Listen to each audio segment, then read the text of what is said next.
Alright guys, welcome back to the channel, welcome back to another video. Global players, Global could be getting standby and finish skills added to the game early in time for the Saiyan Day celebration. As you can see from a Dokkan World tweet, which I will leave his link in the description down below if you want to drop him a follow, absolute goat of the community. But finish skill sets, finish skills and finish specials have been added to the global database. Now this could just be the global devs adding these features and files and assets into the database early like they do for upcoming celebrations. However, just like last year with Marge and Vegeta, we received the 200% lead meta and the entrance animations early after JP finished their 7th anniversary. Now the reason for this is because JP and Global both share Saiyan Day at the same time, so if the Saiyan Day unit ended up not having the new features, in this case being standby and finish skills, it will be like the units are taking 2 steps back, so Global ends up getting them early. As I said, this took place last year with Marge and Vegeta. We received the 200% leader skill before they were even meant to be introduced in the game during the 7th anniversary, where Marge and Vegeta was a Majin Buu saga of Vegeta's family 170 lead, and then giving the HP and attack and defense plus 30% to gifted warriors. And then we had a Marge and Vegeta with the entrance animations, which are still probably some of the best animations. Yes, it's a little bit biased in the game to me. And of course, this video is from 11 months ago that I put up and everyone found it. We literally had the option in the settings to turn off entrance animations, have them on, or play them once per day. So this is pointing towards a similar thing this year, where we are getting standby skills and finish skills early. Now for some of you global players who don't know how these work, here's some assets of how they look in game. They're essentially very similar to active skills, except they are blue. So this is just like when you trigger an active skill set, this is a standby skill, they flash blue, but you pull it down rather than up. This is the game showing you that you can activate it. Then if we scroll down, this is also the standby skill gauge, which you'll need to fill for some units. And then this is I'm pretty sure this is the standby skill gauge filled or the finish skill gauge filled. And then we have the finish gauge itself, which I'm pretty sure is this one. So in terms of the way they work, I'm going to quickly run you through the 8th anniversary standby skills and finish skills to show you how they truly work. So we have the 8th anniversary Buu Saga LRs, the SSJ3 Goku and SSJ2 Vegeta. Of course, the way they work here is their standard kit. But then we have a standby skill, which is switch to standby, where you'll change into Vegeta. You'll switch to standby for 5 turns and you'll gain 1 charge counter per keys for obtained for all allies. So you'll switch into Vegeta just like the fight happened in the anime and the manga, where Goku's charging his spirit bomb and Vegeta is fighting Kid Buu to hold him off so he can launch it. So you'll gain 1 charge counter per keys for obtained. So every keys for obtained correlates to 1 charge counter, which will fill up the standby gauge. I think it's this one. The standby gauge, no, it's this one up here. The standby gauge up here. So for each key sphere you obtain, which correlates to a charge counter, you will fill this bar up until it is completely full or until the 5 turns run out.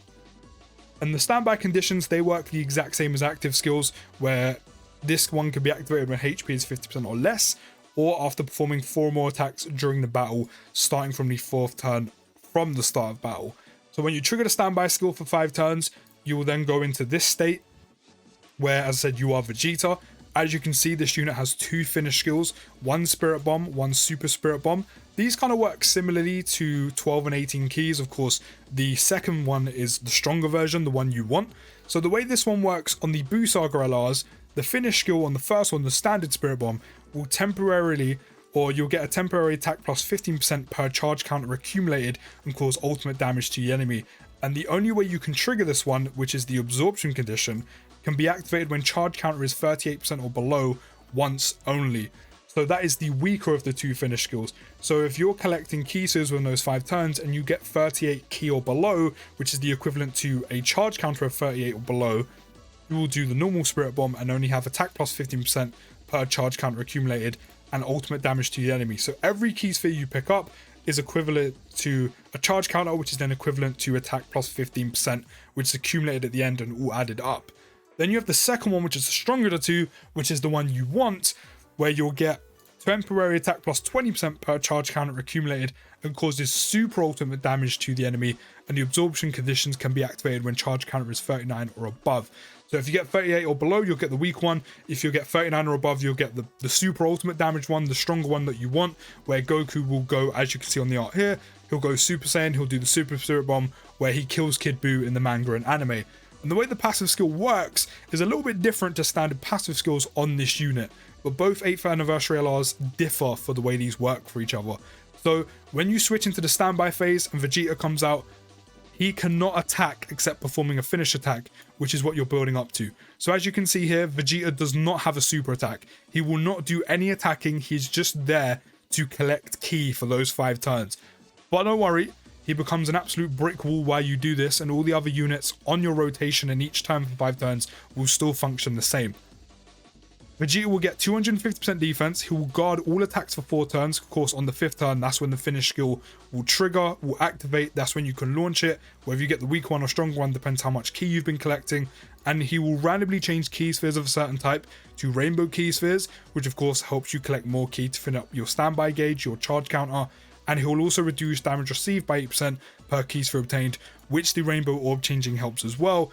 And then you will get an additional attack plus 500% when performing a finish attack, which is why it's called a finish attack, because you'll not only get the 500%, but then the attack plus 15% if you get a 38 charge counter or below per ki sphere obtained, which is 38 times 15, or if you do get the stronger one, that's 39 or more ki times 20 with the 500% attack. It's in the name, finish attack. You're meant to literally obliterate the boss, hence why you need to build this up. So that's how the SSJ3 and SSJ2 SSJ3 Goku and SSJ2 Vegeta's standby skill and finish skill works. The GTLR, however, is a little bit different. So their standby skill, where you'll switch to standby, is literally just a standard switch to standby for 5 turns. The conditions for them are the exact same, except instead of launching super attacks, you have to receive 4 more attacks during battle. And then, just like what happened in GT, instead of you switching into Vegeta and basically all you have to do with him is collect ki, with this one it's different. You'll switch into a GT Super Saiyan Vegeta. He will still function like a normal unit, as you can see here, has a 12 ki super, an 18 ki super, and they do not have 2 versions of a finish skill, they have 1, because theirs works a little bit differently. As you can see, just like, for example, the recent release on Global of the Carnival LRSSJ Goku, who has all the Z fighters from the Hachiyak special, the GT Super Saiyans of Trunks, Goten, and Gohan will be in the super attack as well, but this one still functions as a normal unit. You have a finish skill, which is Super Ultra Spirit Bomb, which GT Goku does against Omega Shenron. This can be activated when a revival skill is activated. So the Buu Saga LR, you had to fill up a standby gauge with ki, and then you could launch it and have 2 different ones depending on how much charge counter you've got, whereas this one is triggered by a revival. So in terms of how they could use these in the future, we could easily see like a unit that has dodge. You have to dodge a certain amount of times. You have to be hit a certain amount of times. They could do many things with this depending on the unit they choose, the moment they choose, and what they do with the standby. Which is why I can't wait to see what they do with the Saiyan Day Dokkan Fest, which is looking to be and speculated to be a Dokkan Fest God Goku, which were way overdue, by the way. So the absorption conditions are a little bit different on the GTLRs. Of course, you have to revive to trigger the Super Ultra Spirit Bomb, but these are the conditions. You'll counter with extreme power against the opponent who KOs the character or an ally attacking in the same turn. So the way the finish skill is triggered is kind of like any revival skill. Any unit in the turn gets KO'd, you will then trigger the finish skill and Goku will come out and do the Super Ultra Spirit Bomb. It doesn't need to be this unit specifically. Anyone on the rotation, any unit can die and you'll trigger it. And this is the way the Vegeta's passive functions. You'll get attack plus 250%. You'll then get an additional defense plus 150% when HP is 50% or above. All allies get ki plus 8 and attack plus 80%. And you will revive with 100% HP recovered when the character and ally attacking in the same turn is KO'd once only, plus an additional attack plus 39% when performing a finish attack. So you will still do a hell of a lot of damage. You know, typically you will kill with this unit, but of course, harder content, you may need to trigger it early, which is why this unit still functions normally even after you revive and you recover all your HP, rather than just one big KO finish and you're done. Of course, you can wait until like the final phase and then use it, which is what a lot of people do and what I expect you guys to do, but that's how that one works.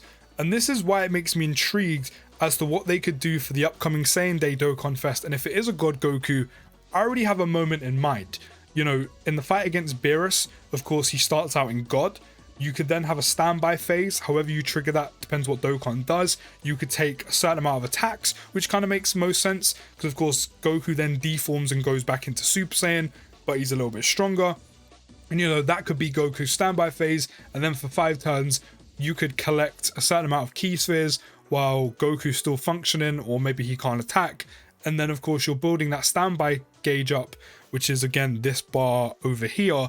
You could fill that up with ki, your charge counter, and then after 5 turns, Goku could then go back into God, do a big attack, which is then his finishing skill, and then you could KO the enemy.